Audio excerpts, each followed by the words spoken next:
따뜻한 밤, 별빛처럼 고요한 이야기를 전해드리는 별아 동화입니다.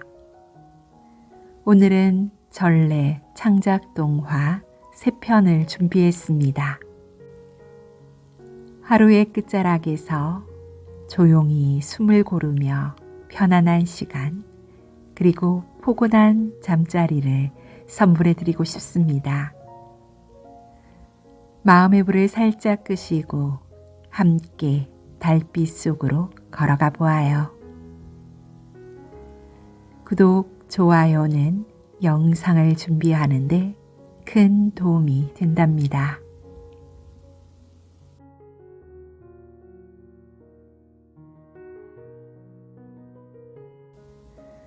옛날 조선시대 남해안 끝자락에 위치한 자그마한 바닷가 마을에서 있었던 이야기입니다. 해가 지면 바람이 멈추고 별빛들이 바다 위를 쏟아지던 그곳에서 늘 갯내음이 감돌고 파도 소리에 잠이 들고 일어나는 사람들이 살고 있었습니다. 마을 한켠 낡은 초가집에 해솔이라는 소녀가 살았어요. 14살, 바람에 실린 파도처럼 부드럽고 단단한 마음을 가진 아이였습니다. 해솔이는 눈빛이 깊고 말수가 적었지만 누구보다도 따뜻한 마음을 지닌 아이였어요. 그녀의 웃음은 해질 무렵 노을처럼 사람들의 마음을 포근히 감싸곤 했답니다. 부모님은 해마다 줄어드는 수확에도 땀 흘려 생선을 말리고 굴을 따며 살아가셨어요. 해솔이는 새벽이면 어김없이 일어나 물동이를 지고 배를 닦고 어시장에 나가신 부모님을 도왔답니다. 아유, 해솔아, 이제 좀 쉬거라. 니 안 힘드나? 전 괜찮아요. 어머니도 힘드시잖아요.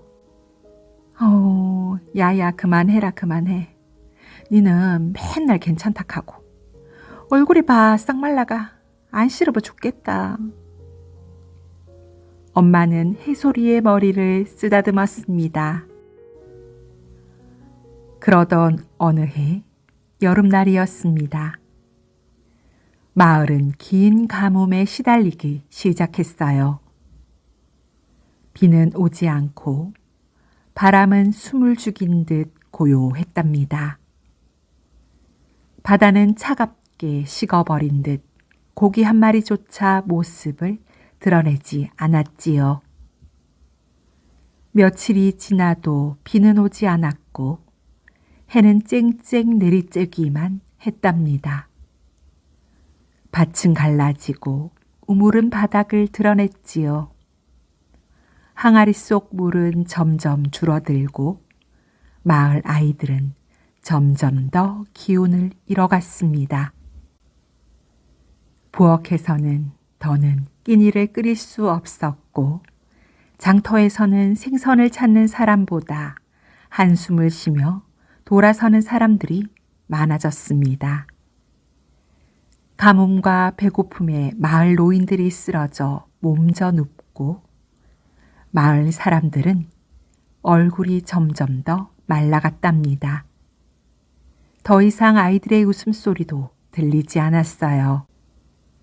아이고, 일하다가 굶어 죽겠다. 용왕님이 노하신기라 바다도 등을 돌렸대. 어이구, 이 바다가 우릴 버리려 하나 참말로. 어젯밤에도 그물이 텅텅 비었다 카더라. 마을 어기 어르신들이 모여 어떻게 하면 이 상황을 헤쳐나갈 수 있을지 이야기를 나누셨습니다. 결국 마을 어르신이 오래된 풍습을 꺼내들었어요. 바다 언덕 아래 마련된 제단 위에 마른 미역과 굴, 소금을 올려놓고 촛불을 켜며 바다 신에게 기도를 드리기 시작했습니다. 푸른 용신이시여, 다시 우리 마을에 생명을 불어넣어 주이소. 파도가 잠든 바다에 바람도 넣어주시고 굶주린 아들들에게 생선도 주이소.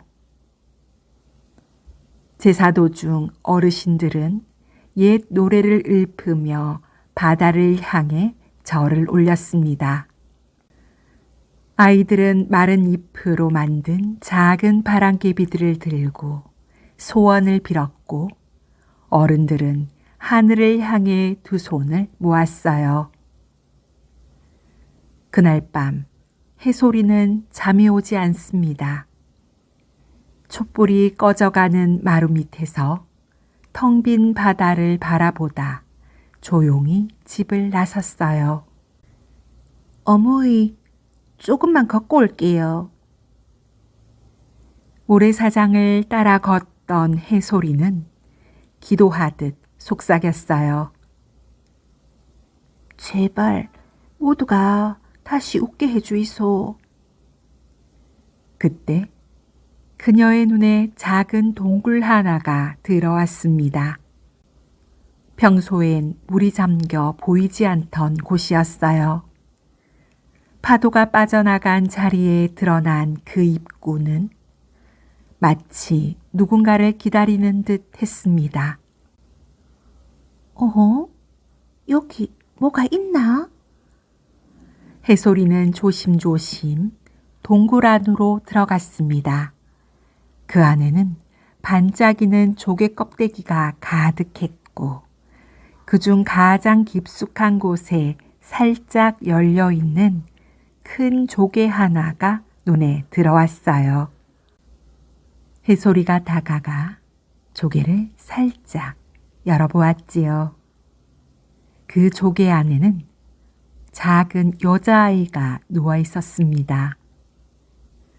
바닷물처럼 반짝이는 머리카락, 투명한 피부. 그 아이가 조용히 눈을 떴어요. 날 꺼내준 거야. 고마워. 해솔이는 말없이 고개를 끄덕였어요. 나는 바다 요정이야.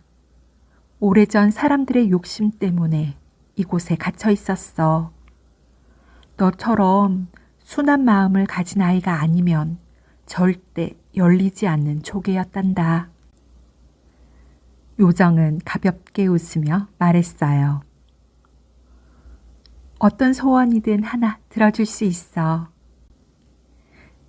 네가 원한다면 큰 돈이나 금은 보화를 이야기해도 좋아.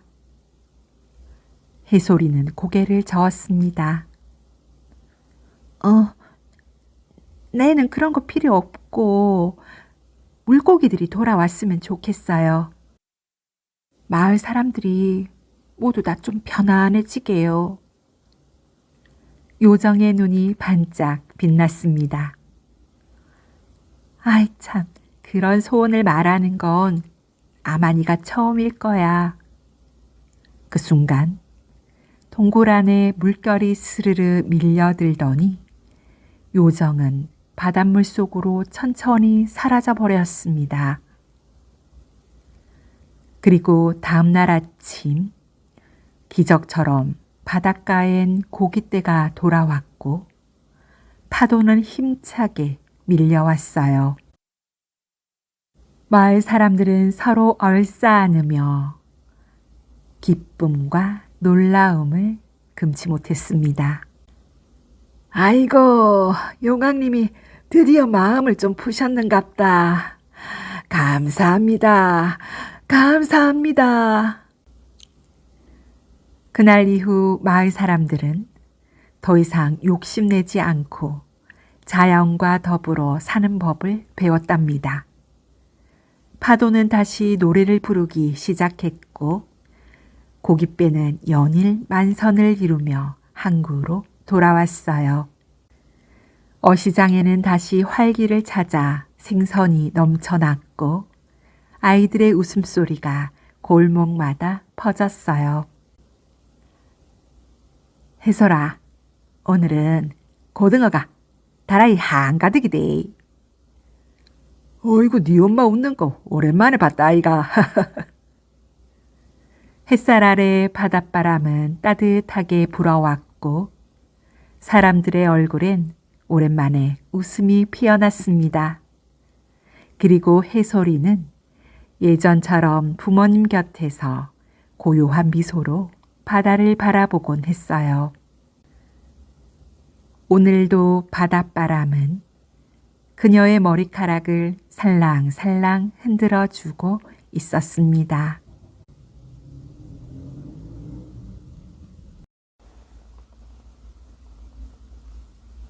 부자 김만석과 거지 영감. 옛날 옛적 산과 들이 아늑하게 감싸안은 한마을에 김만석이라고 불리는 큰 부자가 살고 있었습니다. 고풍스러운 기와집, 붉은색 홍살문 너머로 손질된 소나무와 분재들, 그 안에서 도포 입은 중년 남자가 은잔으로 차를 마시고 있습니다. 돈이 많으면 걱정은 줄어드는 법이지. 김만석은 매일 아침 황금 숟가락으로 대추차를 마시며 자신의 금고를 닦는 게 일과였습니다. 그는 재물을 자식처럼 여기고 심지어 쌀 한 톨도 손님에게 베푸는 법이 없었지요. 하인들은 그의 눈치를 살피며 조심조심 걸어 다녔고 대문 밖에서 들리는 아낙네들의 웃음소리조차 그는 귀찮아했습니다. 이 웃음소리는 장터에서나 듣는 것이지. 내 집 앞에선 안 되는 법이야. 김만석의 말에 마을 사람들은 그 집 앞을 지날 때면 숨소리마저 죽이곤 했답니다. 새벽 안개 속 해진 누비 저고리를 입고 낡은 집신을 신은 노인이 길을 따라 조심스레 걷고 있습니다. 손엔 마른 보자기 하나가 들려져 있었지요. 그 고을 끝자락, 먼 길을 걷던 한 노인이 있습니다. 사람들은 그를 거지 영감이라 불렀지요. 눈빛은 살아있었지만 몸은 깡말랐고 입고 있는 누더기는 작은 바람에도 흔들렸답니다. 내 밥은 굶어도 사람의 정은 안 굶고 싶은 법인데. 그는 그렇게 속으로 중얼거리며 고개를 떨군 채 김만석의 집 쪽으로 향했습니다. 그의 손에는 꼭 묶인 헝겊 보자기 하나가 들려 있었는데 그 안에는 며칠 전 나눠받은 누룽지 한 줌이 고이 들어 있었답니다.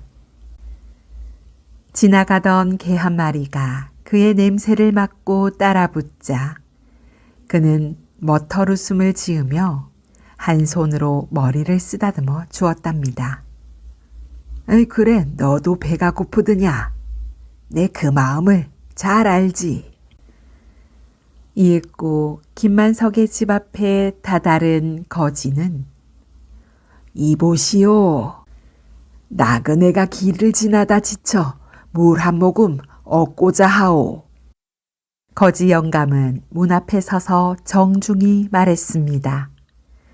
그의 목소리는 나직했지만 힘이 있었지요.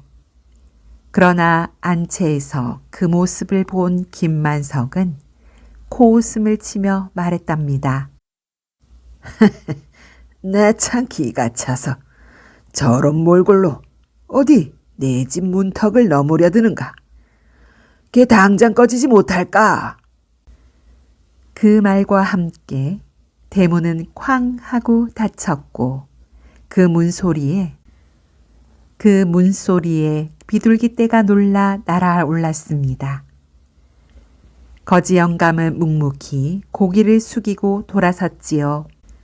대문 안쪽에서 이 광경을 지켜보던 부엌대기 분이는 안타까운 눈빛으로 속삭였습니다. 아이고 부자 양반이 진짜 배고픈 이의 마음을 안다면 저리 냉정하진 않을 텐데. 그녀의 손엔 방금 지어낸 누룽지 한 덩이가 쥐어져 있었지만 내어줄 용기를 내지 못한 채 꽉 움켜쥐고만 있었습니다.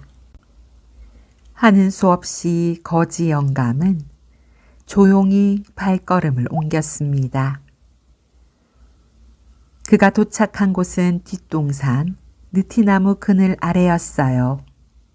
바람이 느릿느릿 가지를 스치고 햇살은 따뜻하게 등을 비추었지요. 그는 바닥에 핀 민들레 옆에서 풀을 뜯어 손재주로 새를 접기 시작했습니다. 이 새는 마음이 따뜻한 사람 곁으로 날아간단다. 그를 지켜보고 있던 아이들은 하나둘 그의 곁으로 모여들었습니다. 그리고는 곧 그 자리는 웃음꽃이 피는 놀이터가 되었지요. 할아버지, 저 새는 어디로 날아가요? 누가 먼저 웃는가 보고 그쪽으로 간단다. 아이들은 신기해하며 깔깔 웃었고 길동이는 손을 번쩍 들고 말했어요. 할아버지, 내일도 또 오실 거죠? 우리 같이 풀피리도 불어요. 거지 영감은 조용히 웃으며 고개를 끄덕였습니다. 그 웃음은 햇살보다도 따뜻했지요. 한편 김만석은 그날 오후 내내 창밖을 멍하니 바라보고 있습니다. 느티나무 아래에서 깔깔거리며 풀잎새를 날리던 아이들, 그 곁에서 조용히 미소 짓던 거지 영감의 모습이 자꾸만 떠올랐던 것이지요.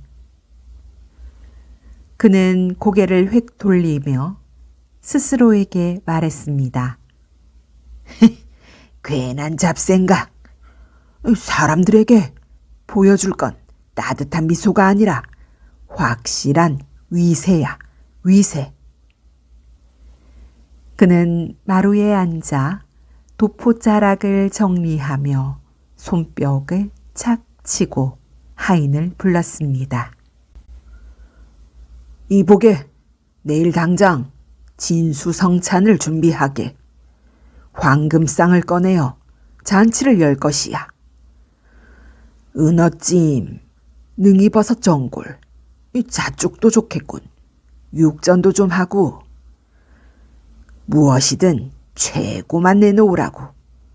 고을사또와 유생들도 초청하고 풍악대도 부르도록 해. 하인은 당황한 듯 고개를 조아리며 물었습니다. 예, 영감마님, 혹 마을 백성들도 함께 부를까요? 김만석은 코웃음을 치며 고개를 절레절레 흔들었어요. 지금 농담하는 게냐? 이건 귀하신 분들을 위한 자리야. 굶주린 백성들은 그저 귀한 음식들을 구경만 해도 감지덕지 해야지. 어딜 끼어? 그 말에 하인은 씁쓸한 얼굴로 물러났고 안채 부엌에서 음식을 준비하던 분이는 조용히 한숨을 내쉬었습니다. 아휴 참, 양반들만 귀한 사람인가? 에휴. 그날 밤 김만석의 집은 분주했습니다. 마당에는 커다란 솥들이 걸렸고 종들은 연신 쌀을 씻고 불을 지폈습니다. 하지만 부엌 가득 퍼진 연기 속에 묵직한 정적만이 감돌았지요. 한편 마을 끝 느티나무 아래에서 거지 영감이 조용히 풀피리를 불고 있습니다. 그 곁에 앉은 아이들은 별빛을 바라보며 노래를 흥얼흥얼 따라 불렀지요. 할아버지, 부자 아저씨 집에서 내일 잔치를 연대요. 네, 우리 같은 아래 것들은 얼씬도 하지 말라는 명이 있었다는군요. 거지 영감은 아이를 바라보며 엷은 미소를 지었습니다. 얘야, 잔치는 마음으로 하는 거란다. 우리가 여기에 있잖니. 풀잎도 춤추고 별도 웃고 있지 않느냐. 그러니 너무 마음 아파 말아라. 그 말에 아이는 피식 웃으며 풀새를 하나씩 날렸고 고요한 밤하늘에 작은 희망이 팔랑 날아올랐습니다. 김만석은 잔치 준비를 모두 마친 뒤 피곤한 얼굴로 방으로 들어갔어요. 일사천리로 모든 준비는 끝났지만 이상하게 마음이 허전했습니다. 내일이 되면 다들 감탄할 거야. 김만석이 얼마나 기품 있는 부자인지 알게 되겠지. 분명할 거야. 그는 이불을 덮고 누웠지만 눈꺼풀이 쉽게 감기지 않았습니다.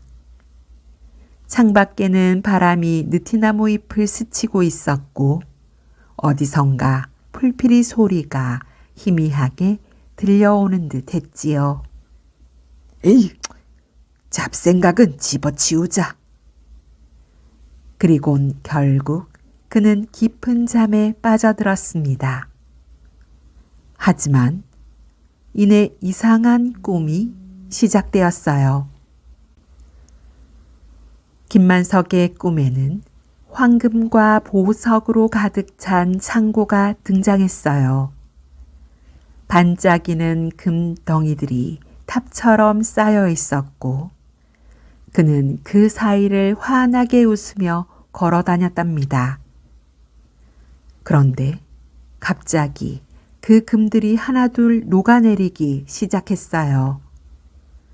처음엔 방금 더운 손으로 만져 그런 줄 알았지만 곧바로 방 안 전체가 마치 뜨거운 물처럼 출렁이기 시작했습니다. 이게 뭐야? 내 금이 다 녹고 있어. 당황한 김만석이 뒷걸음을 치려는 순간 하늘에서 커다란 저울이 뚝 떨어져 내려왔습니다. 그 거울은 거짓말처럼 반짝이며 떠 있었고 그 위에는 작게 쓰인 글귀가 있었습니다. 진짜 무게를 재는 거울. 그 순간 허공에서 우렁찬 목소리가 울렸어요. 김만석, 너의 마음의 무게는 얼마냐? 김만석은 머리를 흔들며 외쳤습니다. 내 마음? 나는 많은 것을 가졌어. 금도, 은도, 쌀도 창고마다 가득하지. 하지만 저울은 미동조차 하지 않았답니다. 바늘은 가리키지 않았고 심지어 저울 위에 그의 그림자조차 비치지 않았지요. 왜 움직이지 않느냐? 나는 가진 게 많단다. 목소리는 다시 들려왔습니다.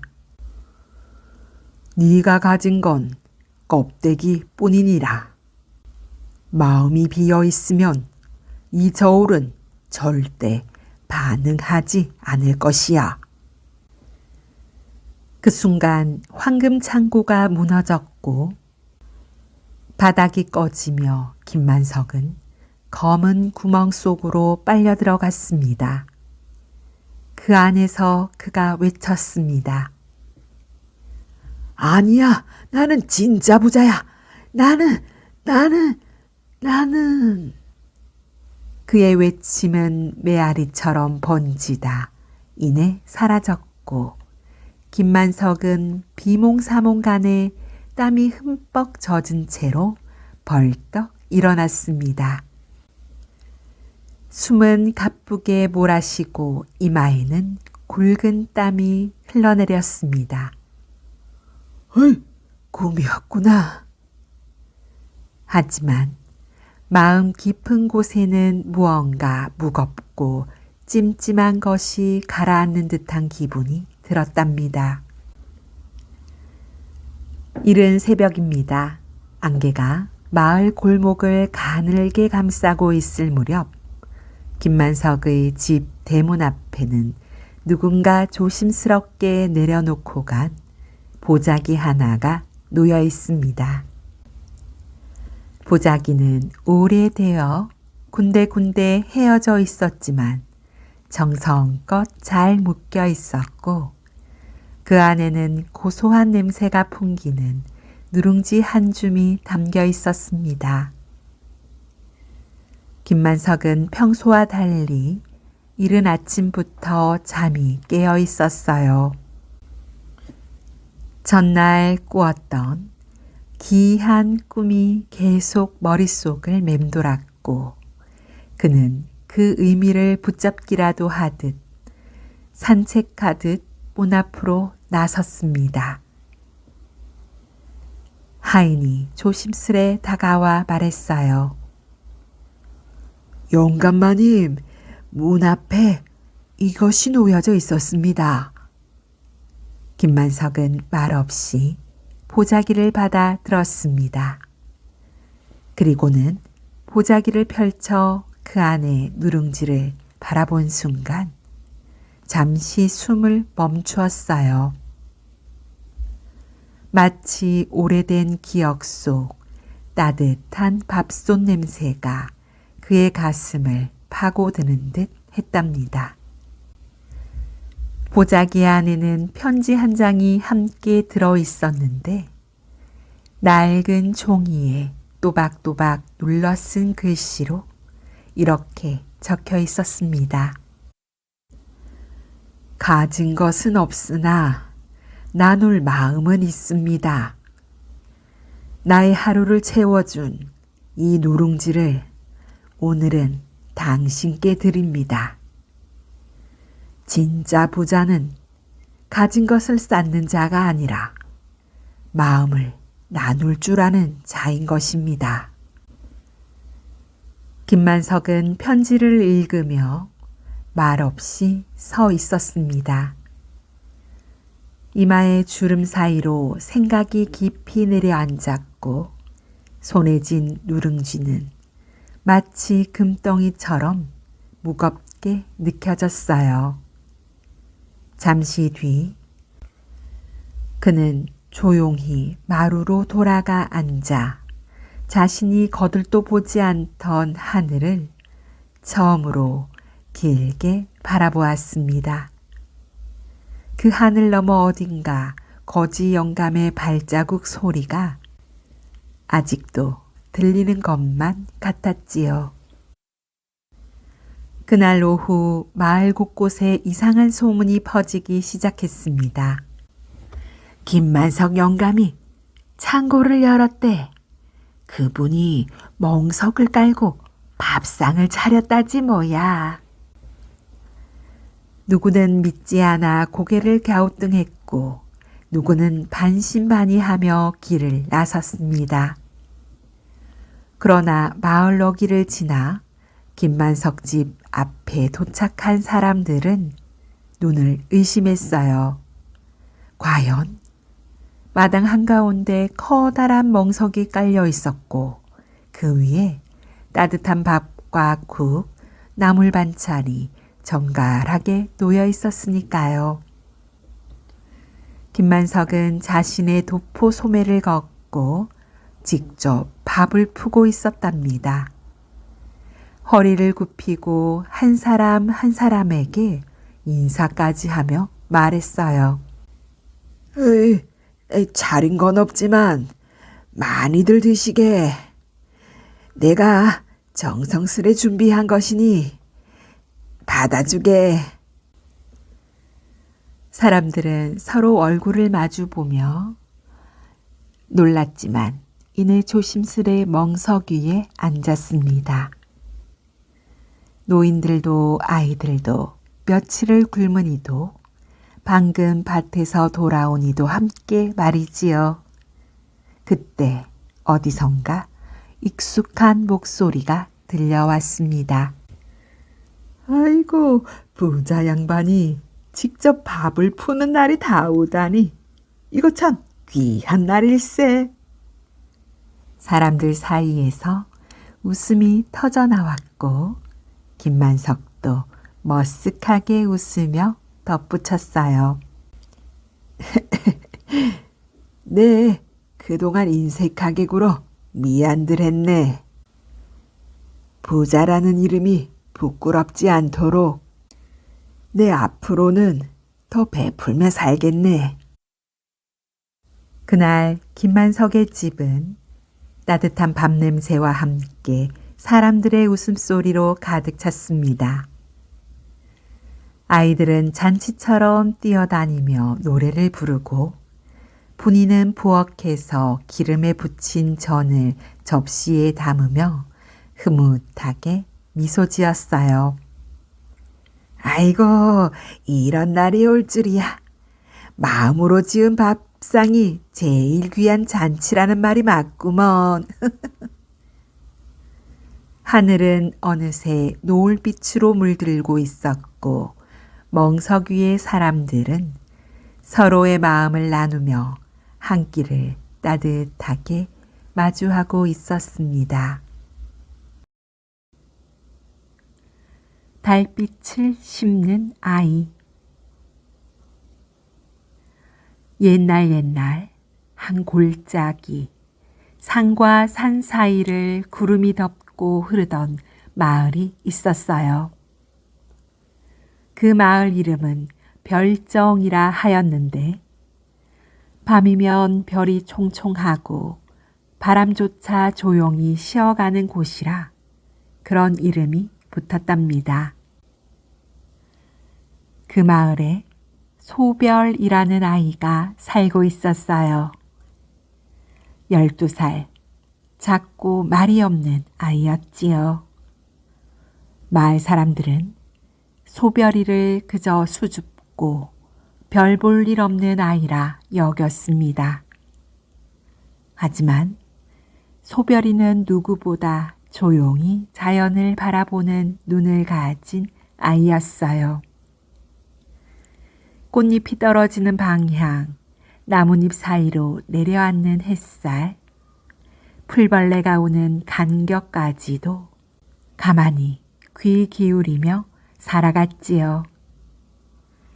그러던 어느 날 하늘에서 달이 사라졌습니다. 처음엔 흐린 날씨겠거니 했지만 사흘이 지나고 열흘이 지나도 달은 보이지 않았어요. 달이 뜨지 않자 마을은 어둠에 잠기기 시작했습니다. 밤이면 짐승들이 가까이 내려오고 아이들은 울음을 터뜨렸으며 어른들이 수군대기 시작했어요. 아이고, 달님이 노하신 게야. 우리 중 누가 죄를 지었는지 모르겠구먼. 불을 켜도 허전하고 어찌 된 게 이리 깊은 밤만 계속되는 거지. 그렇게 어둠은 사람들의 마음속까지 스며들었습니다. 사람들은 점점 서로를 의심하고 말수가 줄어들고 웃음도 사라졌어요. 소별이는 그 어둠 속에서 밤마다 바깥을 바라보며 속삭였습니다.